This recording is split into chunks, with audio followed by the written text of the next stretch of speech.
박준규의 브리핑 6 내일신문 박준규 기자 전화 연결돼 있습니다. 안녕하세요. 안녕하세요. 예, 황당한 얘기죠. 방금 오프닝 들으셨죠? 네, 그렇습니다. 예, 참 그럴 수도 있군요. 참 전 세계 유언비어가 지금 넘쳐나고 있습니다. 지금 큰일이에요. 예, 이럴 때일수록 우리가 또 정신 바짝 차리고 정확한 정보를 전달을 해야 될 것 같습니다. 네네. 예, 오늘 성관위에 어제 며칠간 요 며칠간 성관위에 이제 질문들이 쏟아졌다고 하네요. 정치권의 질문들이. 근데 몇 개 재밌는 것들을 좀 모아보셨다고 하는데, 지금 미래한국당에서 미래통합당으로부터 돈을 꿔도 되냐 이런 질문을 성관위 했다면서요. 예, 구체적으로 미래통합당이라고 명시는 하지 않았는데. 아, 그렇군요. 예. 다른 정당으로부터 이자를 내고 빌려가도 되느냐 이런 질문이에요. 예. 이게 이제 그 미래한국당 사무총장인 조은현 의원이 지난 17일에 질의를 한 내용인데, 지금 현재로서는 재정 운영이 만만치 않아 보여서 아마 그럴 것 같고요. 특히나 비례의원을 못 낸 정당은 광고를 못 하거든요. 대신 비례 그 후보를 낸 정당에서 적극적으로 이제 광고를 하려면 이제 돈이 좀 필요한 거죠. 그러니까요. 이 운영비를 어떻게 할 거냐 고민하다가 이제 그런 그 질문을 하게 된 것이고 그 답변을 이제 받은 건데, 이 청관위 답변은 이 대출 이자 또는 법정 이자율 이 정도의 통상적인 이자율에 따라서 정치 자금을 차입하는 것은 가능하다. 이런 답변이에요. 돈을 정치 자금을 빌려도 된다고요? 다른 정당에서? 그렇죠. 대신 국고 보조금은 대여할 수 없다는 건데요. 뭐 돈이라는 게 뒤에 뭐가 붙어 있는 것도 아니고. 그러게요. 이게 국고 보조금인지 아니면은 정당 지지율 그 정치 자금인지 전혀 알 수가 없을 텐데. 뭐 하나만한 얘기인 것 같고요, 그건. 결국에는 이 미래통합당으로부터 뭐 합의된 이자만 내면 언제든지 돌려받을 수 있다. 빌려서 쓸 수 있다. 이렇게 되는 거죠. 그렇군요. 자, 총선을 앞두고 지금 국고 보조금이 지금 지급될 예정이잖아요. 그렇죠. 지금 그때까지는 보릿고개라서 버텨야 되는 건가요, 그럼 정당들이? 그때까지는 뭐 여러 방법으로 이제 차입을 해도 될 테고요. 문제는 의원들이 좀 많이 들어오면은 그만큼 돈이 막 생기거든요.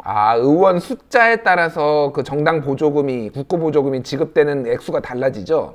그렇죠. 특히나 이번 달 30일에 지급하는 선거 보조금은 분기당 지급하는 국고 보조금의 4배예요.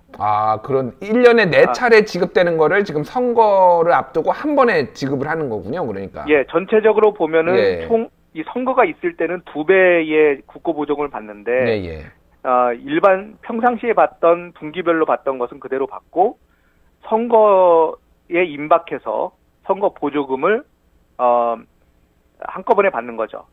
그렇군요. 그러면은 이제 그 액수가 전체적으로 한 400억 원 정도 되거든요. 그러니까 이것을 나눠 갔는데, 의원 수가 20명 이상이면 교섭단체가 되는데, 이 교섭단체가 되면 전체의 절반을 가지고 나눠 갖게 돼요. 교섭단체들끼리 전체 400억 중에 200억을 나눠 갖게 된다. 이렇게 그런 거죠. 그리고 의원 5명만 있으면 한 20억 정도를 받을 수가 있어요. 그렇군요. 지금 미래한국당은 지금 의원이 9명이잖아요. 그렇죠. 미래한국당이 9명이니까 현재대로 하면은 20억 플러스 알파를 받는 거죠. 그렇군요. 근데 만약에 교섭단체가 되면은 그 금액이 어마어마하게 커지겠네요? 그렇죠. 그러니까 돈을 꿔줄 필요가 없이 의원을 꿔주면 됩니다. 의원을 꿔주면은 차라리 그냥 모든 게 해결이 되는군요. 그렇죠. 지금 통합당에서도 지금 한 10명 정도가 더 갈 계획이 있는 것으로 파악이 돼요. 그러면 10명에 9명 더하면 20명 가까이 되는 거죠. 그래서 교섭단체를 만들기만 하면 기본적으로 운영비는 문제가 없게 되고요. 민주당도 지금 그 더불어시민당은 의원이 1명도 없기 때문에 운영비가 아마 문제가 될 거예요. 그렇군요. 그렇기 때문에 지금 거기에도 오늘도 여러 명의 그 의원들, 탈락한 의원들, 또 컷오프된 의원들 이런 분들 모시고 그 이해찬 대표가 좀 옮겨달라 이게 부탁을 했다고 하고요. 그 중에서 한 6명 정도가 오케이를 했다고 해요. 오늘 그 정은혜 의원이 나 가겠다. 제명해달라. 내가 더불어시민당 가겠다라고 발표도 했습니다. 보니까. 그렇죠. 그 정은혜 의원은 좀 여러 차례 그런 자기의 의지를 내비쳤는데 뭐 많은 의원들이 사실 부담스러워합니다. 뭐 얘기가 오늘 나왔던 금태섭 의원은 안 가겠다고 확실하게 이야기했고 원혜영 의원이라든가 송범주 의원도 부정적인 얘기를 했고요. 뭐 다른 의원들은 일부 간다는 얘기도 있어서 현재 나온 숫자만 보면 대략 한 10명 이내 수준에서 현재는 결정이 될 것 같고요. 예, 그렇게 되면은 이 상당한 보조금이 옮겨가게 되는 거죠. 그렇군요. 참 여야 뭐 이런 거 따지지 않고 별로 보기 좋은 모습은 아니네요. 지금 이 의원 꺼주기 지금 이렇게 하는 게. 예전에 그 교섭단체가 되기 위해서 DJP 연합 이럴 때인가요? 이게 저기 그 꿔주기가 한 번 있었거든요. 그렇죠. 의원 껴주기. 이제 그런 것들하고는 조금 차원이 다르게 조금 더 상당히 그 논란의 대상이 될 수 있고 앞으로 역사적으로도 좀 오래오래 남을 만한 그런 좀 안 좋은 사례가 되는 것 같아요. 알겠습니다. 자, 다른 또 선관위 질문을 좀 들어봐야 될 것 같은데요. 오늘 한국방송기자클럽 회장이 더불어민주당과 미래통합당이 추천하는 사람을 초청하여 토론회를 개최하는 것이 가능한지를 선관위에 물어봤다고 하는데, 아니 이게 불가능한 건가요? 이거를 왜 질문하는지 잘 모르겠네요. 그렇죠. 애초에 이런 상황이 없었다, 올해와 같은 상황이 아니었으면 물어볼 여지도 없는 거죠. 왜냐하면 공직선거법에는 비례대표 국회의원 선거 후보자를 추천하지 않은 정당은 토론회를 할 수 없다고 돼 있어요. 아, 그런 조항이 있군요. 그러니까 그전에는 모든 정당이 지역구뿐만 아니라 비례대표를 다 냈잖아요.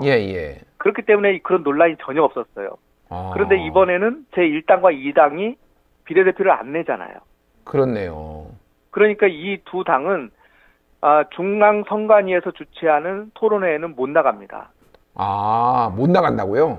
그렇죠.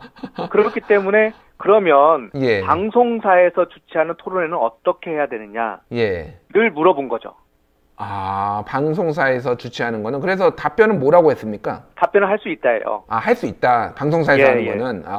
답변을 할 수 있다고 대신 공정한 기준이 필요하다. 그러니까 한 당만 초청해서는 안 되고 어떤 기준을 정해서 그 기준에 부합된 모든 정당은 참여할 수 있게 해줘야 되고 만약에 그 중에 한 정당이라도 한 정당이 나는 못하겠다고 하면 그건 괜찮다.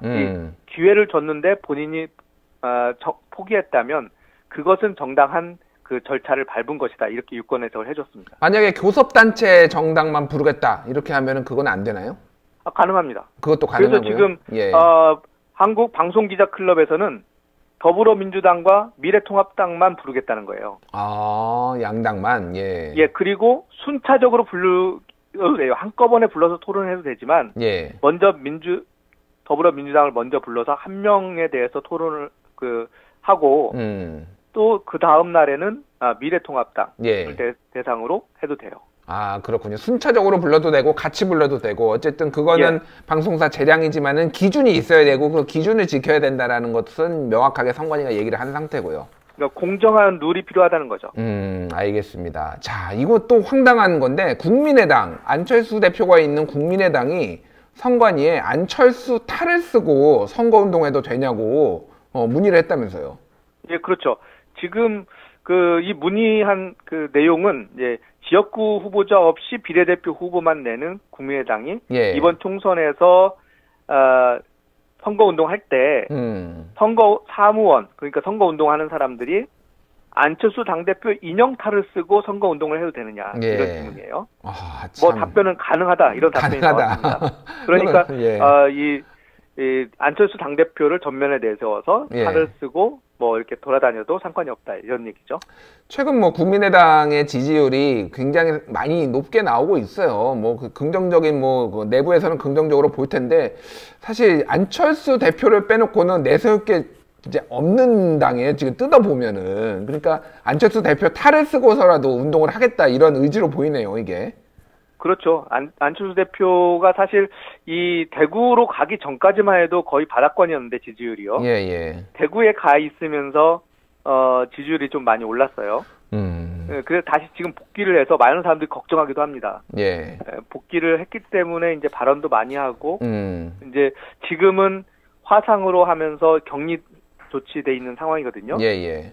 그렇지만 이제 복귀를 해서 본격적으로 이제 선거운동을 하게 되면 과연 이게 플러스가 될까? 아니면 마이너스가 될까? 오히려 깎아먹으니까 다시 대구로 가는 게 낫겠다. 뭐 이런 뭐 얘기도 나올 수가 있겠네요. 어떻게 보면. 그렇죠. 예. 그렇죠. 지금 보면은 비례대표 선정한 것만 해도 상당히 비판적인 목소리가 많거든요. 예. 너무 친 안철수 인사들만 뭐 전면에 다 배치를 했다. 뭐 이태규 의원, 뭐 권은희 의원, 뭐 이런 분들이 다 상단에 올라갔잖아요. 예. 그렇죠. 그리고 비례대표 1번은 이제 같이 봉사활동했던 그 병원에 관련된 분이었거든요. 예. 이런 것들과 함께 본인의 비서실장도 당선 5번에 올라와 있고요. 예. 뭐 이런 분들 쭉 봐서는 너무 친한 중심의 인사를 했다, 사천이다 이런 비판도 있어서 이 앞으로는 안철수 대표뿐만 아니라 국민당한테 플러스되는 어떤 요인들이 과연 있을까 이런 생각도 듭니다. 그렇군요. 알겠습니다. 자, 또 다른 질문이 있었는데 정당의 업무용 자동차에 선거 기간 이전이나 선거 기간 동안 정당 대표의 사진, 뭐 당대표 성명 같은 거를 게재할 수가 있느냐. 그리고 뭐 현수막에 당대표 사진이나 이름을 넣을 수 있느냐. 이런 거를 이제 선관위에 문의를 했다라고 하는데 이거는 결과가 어떻게 나왔나요? 뭐 이것도 가능하다는 거예요. 뭐 이것도 앞서 말씀드린 국민의당이 요구한 그 내용인데요. 아, 그렇군요. 그러니까 이것도 역시 안철수 대표의 사진을 차량 그리고 선거사무소 외벽에 걸겠다는 거죠. 아, 선거사무소 큰 걸개 그림이나 뭐 이런 데에 안철수 대표의 얼굴을 걸겠다라는 거군요.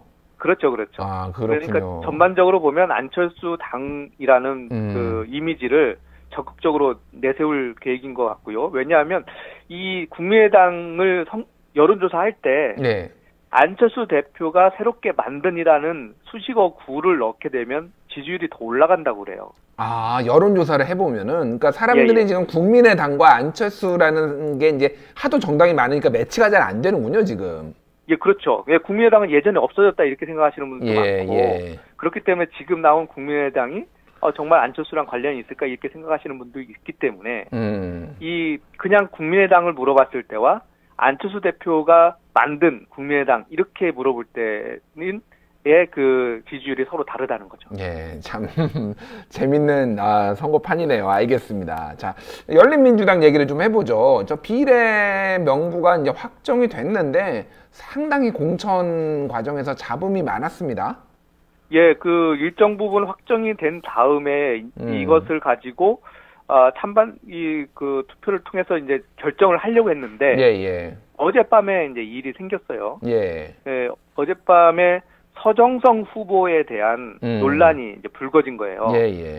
이 서정성 후보가 과거 안철수 공동대표의 보좌관을 지냈거든요. 안철수 대표의 보좌관이었다. 예. 그래서 이 부분에 대해서 열린민주당의 당원들이 게시판에 상당히 비판적으로 글을 올렸어요. 근데 그 안철수 대표의 보좌관을 한 시점이 새정치민주연합이니까 사실상 민주당 안에서 보좌관을 한 거 아닌가요? 그렇죠. 그렇게 되는 셈인데 지금 안 대표 자체가 보수 진영에 있다고 보는 거죠. 아, 그렇군요. 예, 그리고 어떻게 보면 민주당 쪽에서 상당히 부담되는 비판적인 인물이잖아요. 지금 어떻게 보면 반문에 서 있으신 분이거든요. 안철수 대표가 그런 측면에서 현재 이 열린민주당 지지층 보기에는 적절하지 않은 인물이다 이렇게 본 거죠. 그렇군요. 어쨌든 전에 꼬리표가 어느 정도 좀 문제가 된 거네요. 그러니까. 예, 그렇게 해서 결국은 사퇴했는데 그 이전에 서정성 후보가 주진영 전 하나투자증권 대표를 문제 삼았어요. 아, 이제 음주운전 논란이 있더라고요. 예, 그렇죠. 그러니까 음주운전 전력과 또 아들의 국적 포기 문제를 드러낸 거죠. 그래서 만약에 민주당이었으면 주진영 전 대표가 사실 후보가 되기 어려웠겠죠. 그렇군요. 그런 측면에서 서 후보가 이제 문제 제기를 했고, 그 문제 제기와 연결이 돼 있을 수도 있고 아닐 수도 있겠지만, 이 게시판에 지지자들의 서정성 후보에 대한 비판이 빗발치게 된 거죠. 그러니까 비례 명단에서 사퇴를 한 거군요. 그러니까. 예, 그렇죠. 이제 결국은 그렇게 해서 이 좀 분란이 어느 정도 마무리가 됐고, 오늘 오후 7시까지 전당원 현재 온라인 찬반 투표를 진행하고 있거든요. 그렇군요. 이게 확정이 되면 이제 최종적으로 이제 순번이 결정이 됩니다. 그렇군요. 뭐 전체적으로 보면은 이제 뭐 친문, 뭐 친민주당 성향 아니면 뭐 친조국 뭐 인사들이 많이 있다라는 식으로 이제 비판도 좀 여기저기서 받는 상황이에요. 예, 그렇죠. 지금 민주당의 이렇게 비례 연합정당인 그 더불어시민당 그리고 예. 열린민주당 이 상당히 중첩되는 포지션에 있으신 분들이 많고 지지층도 비슷해서 예. 민주당이 고민이 많습니다. 예. 서로 중첩되게 되면 결국은 제로섬으로 서로 나눠갖게 하는데 이렇게 하면은 오히려 전체적인 의석수가 민주진영의 의석수가 줄어드는 게 아니냐 이런 우려가 있는 거죠. 그렇군요. 뭐 열린민주당에서는 우리 한 10석 이상 확보할 자신이 있다라고 굉장히 자신만만해 하고 있고 더불어민주당과 더불어시민당에서는 민주당 아니다라고 선을 긋고 있고 참 결과가 어떻게 나올지 저도 굉장히 궁금한 게 이럴 데 없습니다 진짜로. 예. 알겠습니다. 자 민생당 얘기를 해보죠. 존재감이 전혀 없는데 지금 민생당은 지금 선거가 지금 3주밖에 안 남았는데 후보 등록이요? 예, 선거가 그렇고 후보 등록도 이틀 남았어요. 이틀 남았는데 지금 아직도 내분 중이에요 지금. 이제 지금 비례대표 후보를 뽑고 있는 중이거든요. 예. 뭐 이게 지역구 후보야 뭐 경쟁할 필요가 없이 그냥 나가고 싶은 데가 나가는 건데 뭐 물론 이제 박주선 의원이 컷오프돼서 지금 상당히 논란이 있지만 그 이외에는 아주 무난하게 이제 끝났어요. 지역구는. 근데 비례대표 후보가 좀 문제가 되는 거죠. 예. 지금 어제 저녁에 손학규 대표가 비례대표 후보에 공모했다 이런 기사가 나왔어요. 아, 그렇군요. 예, 그러면서 전반적으로 지금 이미 짜 있는 이 후보 명단을 가지고 있는 게 아니냐 이런 논란이 현재 있는 거죠. 그렇군요. 그런데 결과적으로 보면은 그 명단에 손학규 전 대표가 들어가 있지는 않은 것으로 지금 나온 거죠, 그런데. 예, 제가 아까 확인을 해보니까 손 대표가 어제 밤까지는 고민을 했다고 그러던데요. 예, 이제 실제로 공모에 참여는 안 한 것으로 확인이 됐어요. 예. 그래가지고 오늘부터 심사를 시작을 했거든요. 공모자에 대해서. 예. 그런데 그 안에 누가 들어가 있냐면 김정화 현재 공동대표. 예. 박주연 공동대표. 박주연 공동대표는 오늘 그만뒀습니다. 사퇴를 했죠. 예. 그리고 장정숙 원내대표. 또 최고위원들 2분 모두 다 신청을 했다고 해요. 그러니까 한마디로 얘기하면 지금 외부에서 뭔가 새로운 인재를 영입하거나 수혈을 한 건 없고 내부에서 기존에 하던 분들이 다 비례로 상단에 올라갔다는 얘기네요. 비례대표 순번이 아직 정해진 건 아닌데 예, 이분들이 현재 공모에 참여를 한 거죠. 참여를 했다. 그렇군요. 예, 그리고 이제 심사를 받았을 텐데 일각에서 얘기하는 소위 김정화 공동대표 1번, 박주영 공동대표 2번, 장정숙 원내대표 3번 이렇게 받을 것이라는 한간의 소문이 소문으로 그치지 않을 수도 있다는 거죠. 그렇군요. 현재 지금 공관위 구성이 바른미래당계 손학규 대표 측의 우중이 많이 반영이 된 상황인 건가요, 그러면? 그렇죠. 원래 애초에 이 공관위를 오랫동안 만들지 못한 이유가 이 대한신당계에서 그 이상돈 의원을 이제 추천을 했고 이 손학규 대표가 그 전에 바른미래당에서 윤리위원장을 했던 분을 이제 추천을 한 거예요. 그러니까 서로 이제 의견이 다르니까 공관위를 구성하지 못했다가 결국에는 손학규 대표가 의 말을 받아준 거죠. 그래서 그렇군요. 손학규 대표계로 분류되는 분이 이제 공관위원장이 됐고 공관위원장이 외부에 있는 인사 2명을 추천할 수 있게 돼 있어요. 그래서 공관위 구성 자체가 5대 2대 2 그러니까 바른미래당계 5명, 민주평화당계 2명, 대한신당계 2명에서 바른미래당계 즉 손학규 대표가 좌지우지할 수 있는 그 인원이 훨씬 더 많은 거죠. 그렇군요. 자, 이거에 대해서 오늘 정동영 대표가 탈당할 수도 있다라고 하면서 굉장히 크게 반발을 했습니다.